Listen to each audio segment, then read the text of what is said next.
Hi, I'm Brian, and today I'll be showing you a solo playthrough of Legends of the Arena. I'll be piloting Hilda on the left, who's a ranged zoner who prefers to stay a little bit away from her foes, against the AI controlling Alysia, who is a rushdown brawler who loves to charge into the fray.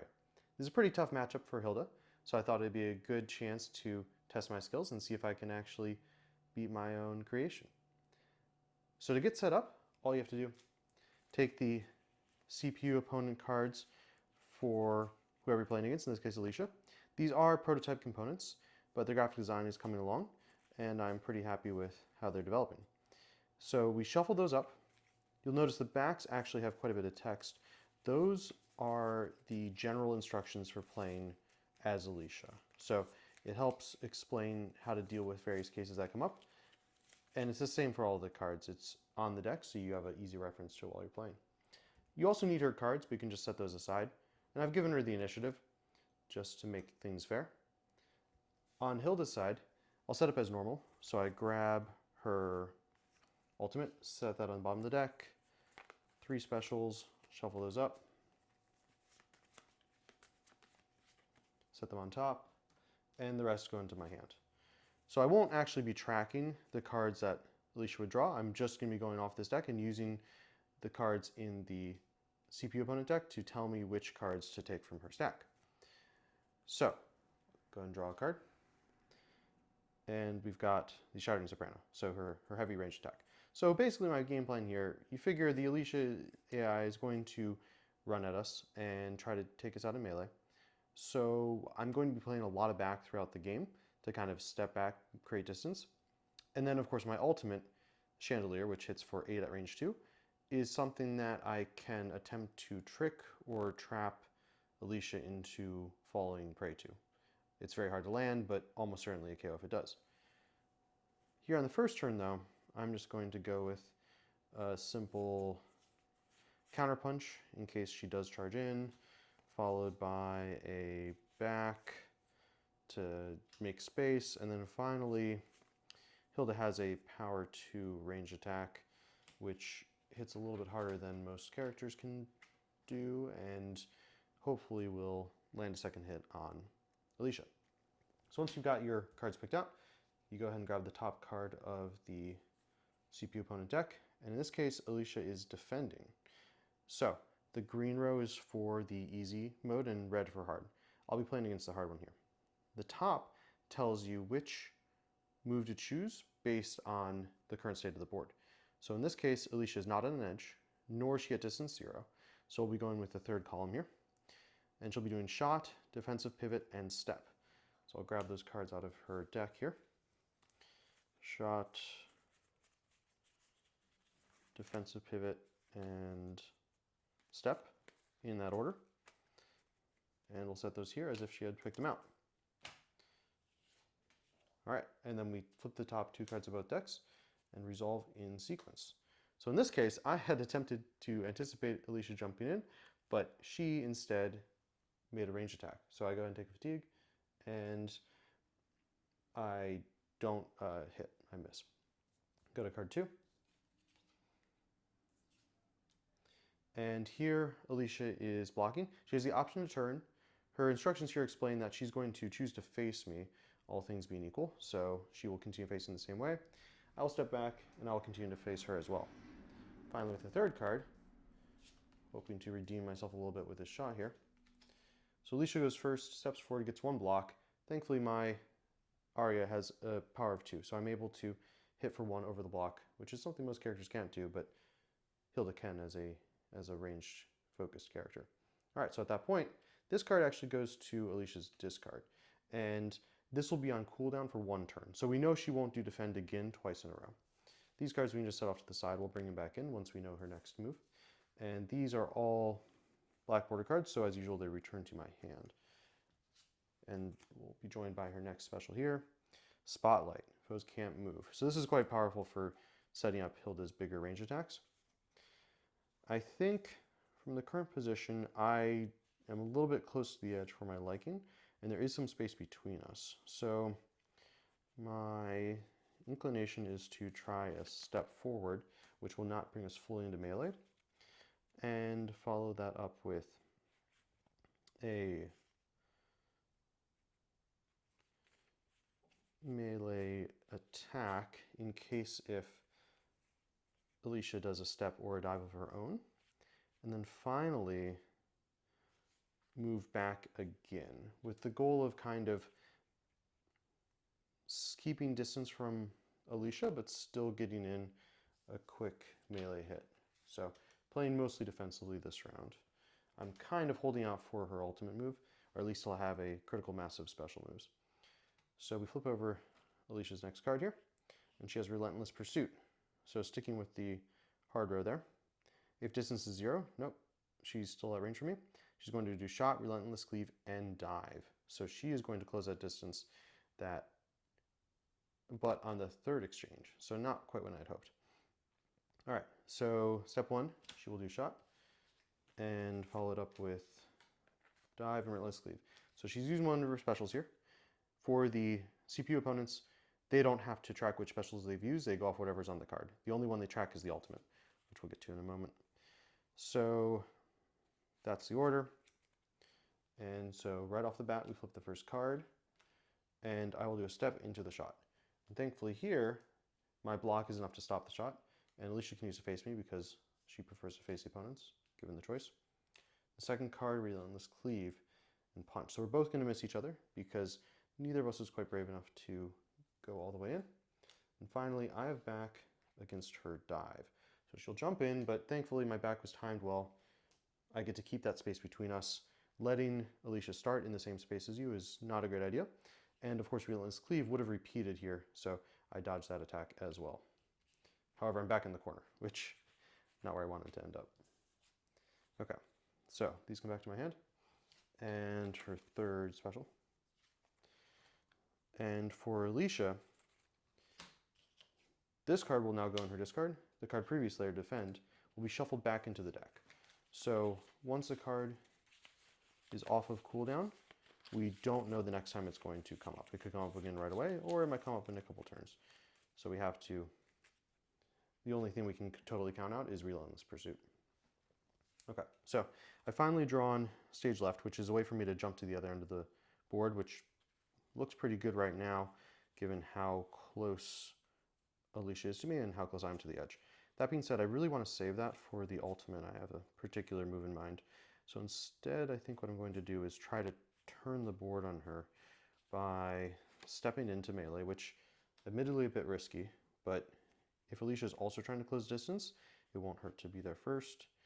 Follow that up with a block, and then a back. This block here doesn't feel super good because Relentless Cleave is already on cooldown, which means her main 2-power attack, we know we're not going to see. So if Alysia does a smash, she'll still get through my block. That being said, the turn is really valuable here so that I can back away and actually get to the middle space and kind of put Alysia on the short end of the board. So I'm going to risk it, even if it means I take a fatigue in the process, getting out of my current hole. All right, so Alysia is going to go with Rush. So if distance is 0, Photo is less than 3 fatigue. So yeah, that's the case. I only have 1 fatigue on me right now. So wind up, whirling leap into smash. So quite a few attacks in here. Let's see if I can thread this needle. So wind up, followed by whirling leap, followed by smash. So this is the kind of sequence that can often KO. Fortunately, I picked a pretty defensive hand here. So my first card, I step forward, and Alysia does wind up. She's hanging on to the initiative here. This is not a matchup where Hilda takes the initiative back very often because I do not want to voluntarily move into melee very often. Alysia also gets her strike pumped up, and she can't be pushed right now. I'm not trying to push though. All right, so card number 2. I'm blocking here, and that actually looks pretty good against Whirling Leap. So this one, Alysia jumps all the way to my space, hits me for 1, hits other people too when we're playing multiplayer. And that 1 is increased to 2 by wind up. In this case though, that's not going to get through my 2 block. So I'm feeling pretty good about that. And of course, that turn, the whole reason I played this in the first place, so that I can step back and kind of turn the board on her. And finally, smash into my back. So I was able to thread the needle there, despite this flurry of blows coming from Alysia.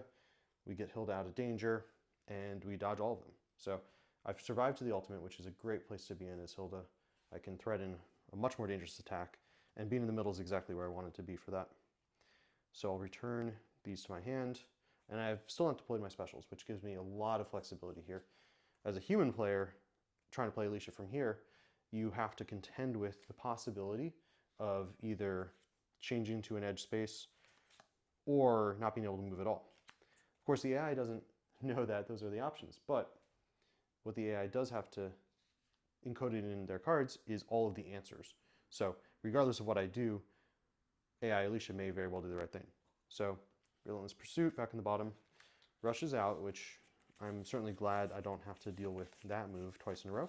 But note that Alicia's ultimate we haven't seen yet. So she could be doing her ultimate this turn just as well as we could. All right. So I think what I'm going to go for here. So this is a bit of a trap that works on human opponents fairly well. It's one of my favorite things to do. So the chandelier hits at range 2 only, but strike 8, which is even with only 1 fatigue on, that's still going to be KO.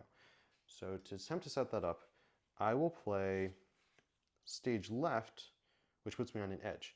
Now, right now, I'm not 2 spaces away from Alysia, nor is an edge 2 spaces away from Alysia. But if we gamble that Alysia is going to close the distance to me, I can then jump to an edge, which will put me 2 spaces away. So I'm kind of sitting in the middle, hoping to attract Alicia's attention, but actually jump to an edge, drop the chandelier on her. And this kind of move can backfire, but if it works, I've got the game in the bag. And I'm going to lead off with Arya because from my current facing, I've got a good line there, and if she, happens to not take the bait and jump to the middle, well, at least I'll get 1 fatigue in this sequence. So, just like that. Let's see what Alicia's going to do. All right, so she is also using her ultimate, which could result in some interesting outcomes. All right, so ultimate is ready, distance greater than 0. That's the condition we're in. Now, when we say ultimate is ready, what we mean is Alysia hasn't used her ultimate yet, and we also mean that she hasn't yet, that the human player has drawn their ultimate. So if this happens before turn 4, she just does a sequence of attacks, smash back shot. But once the ultimates have been drawn, then this is valid, and if she hasn't used her ultimate yet, it will use the ultimate effect. So to do that, we grab the carve a path, and that's going to be happening 3rd. So wind up into dive into carve a path. So she gets to use wind up again. The AI doesn't track those silvers, and then dive, then finally carve a path. So we've got hers queued up, both bringing in our ultimates, likely going to end in fireworks here. All right, so speed 30 and speed 90. She gets +1, can't be pushed. I'm going to sneak in 1 little fatigue here, which could be helpful if the game goes on past this sequence.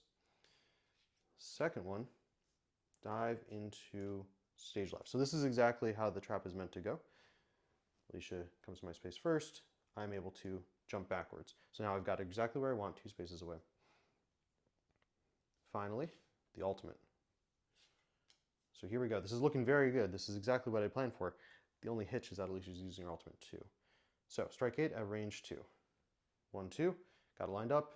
1 fatigue, but 1, 2, 3, 4, 5, 6, 7. We're dealing maximum push. That's 5 push on Alysia. 1, 2, 3, 4, 5. Now it's Alicia's turn. So the ultimate gives a lot of options. Alicia's plan helps us understand which ones to do. When she plays her ultimate, she'll prioritize not getting KO'd. Her second priority is to maximize the amount of fatigue she deals, and then she'll avoid getting hit. And finally, she wants to end as close to me as possible. So unfortunately, it's looking like her ultimate is going to bail her out of this and put a fatigue on me. So 3 times in a row, she just strike 1 at range 0, followed by resolving push tokens and moving forward. So the first 2 are going to miss, 1, 2, but the third one, she jumps onto my space, hits me for 1, still no push for me, and then the push happens, 1, 2, 3, 4, 5. She runs all the way to that edge, but you get to do a grab there and recover. So she's back on, despite my best efforts. And at that point, both of our ultimates are out of the game. We'll set those aside here. And we go to the next sequence. I'll be perfectly honest, I had been very hopeful that I was going to close that one out. And now we need to start planning for the long game here. We've got one fatigue up on Alysia, but that's not super comforting given the general ability of Alysia to stick to us and prevent any of our range attacks from landing, or at least landing 2 in a row. All right, so finish the fight in the discard now for Alysia. We still have 2 silvers up, and I kind of want to use these. So I think at this point, Spotlight is worth a shot, and frankly, with Alysia on the edge there, we might be able to sneak something out with Shattering Soprano, because that hits just hard enough to get the KO. So if we Spotlight the first exchange, prevent movement, follow up with Shattering Soprano. Now we could just do the Shattering Soprano to lead off. The benefit of leading off with Spotlight is Alicia's kind of incentivized to jump to you in the first frame, because in the first exchange, because that sets up her to do more attacks. If she does a dive later on, she won't be able to get as many attacks in. So I'm banking that she's going to dive initially, and we'll prevent that, and then KO. And then, of course, we do need some kind of backup plan if those don't pan out. I'm going to go with a step forward. So we get a little bit off the edge, and if Alysia is closing out with a shot, we will prevent that as well. All right. So she's going to defend. And that's pretty good for her in this position because she gets off the edge as well, and will likely block at least some of my incoming attacks, so not all of them. So she's going to lead with step, defensive pivot, followed by back. Okay. So first card flips. I hold her in place. She would step. She still gets the block, but she's not able to move forward. Or sorry, she is able to move forward because she's at speed 90. Now it speeds my Spotlight. Then she does a defensive pivot, and I'm doing my Shattering Soprano. So I'm quite glad I played that here. I get over her block by 1, so she takes 1 fatigue, and that is actually good for a push, putting her right back in that corner, which is positionally really strong for me. It isn't enough to KO, of course, but it's incremental advantage is never bad. And finally, I'm finishing up with that step, and she's doing it back. So perhaps I should have been a little more aggressive here and tried the second ranged attack in that slot, and we'll see Alysia move off the edge as well. Okay, so now defend is out, finish the fights back in. So knowing defend is out is actually pretty interesting for me here because I know if she's either going to jump on my space and attack me, or she'll be vulnerable to multiple range attacks. So I think I'll want to go a little more offensive on this sequence. All right, and I use both of my remaining silvers here, so they go to my discard. I shuffle those up and make them my deck again. Draw one of those, stage left. Never bad to see in this matchup. Okay, so planning to go a little more offensive. We'll lead with the Aria, and if we're lucky, that'll put her right back on the edge. Oh, you know what? I'll lead with a shot. So if I can pull off the shot into the Aria, that's actually a KO there at her current fatigue. So that will be my line there. And I'll throw it back in the middle with the hope of getting a little space. So if I'm able to land both of these and go back, I will be able to kind of maximize our distance apart and hopefully set myself up for a KO next round. All right, and Alysia is going to do close the gap. So we check how much fatigue I have. In this case, less than 3. Yep, still less than 3. She's going to do shot, dive, smash. So very classic Alysia sequence here, but one of her cards without any specials involved, so not her strongest sequence. All right. First one flips, and we're both doing shot. I'm really happy with this trade at this point, given my lead in fatigue. I don't get pushed back at all, but she loses some ground. So slowly moving her towards the edge. Okay. Oh, sorry, that was my special deck. Flipping from here, I'm going back, and she is diving in. So this is good timing for me. She's still going to pick up a lot of ground here on the board, so that will make it difficult for me to KO without turning the board, but at least I'm not there for the melee attack coming next. Finally, she's doing smash and I'm doing RA. So I get another fatigue on here, and now at this point we're looking at 3 push, so actually able to remove all that positional advantage she had built up. Okay, so now I'm looking to see if I can close this out. Given the large fatigue gap here, I can take more risks, and I'm also coming into Shattering Soprano here. So I've got some tools to finish this out. From Alicia's perspective, she's getting defend back, so it's possible that I just try my best and run into a brick wall there. But that's only 1 in 4 cards, so I'm very willing to play offensively here.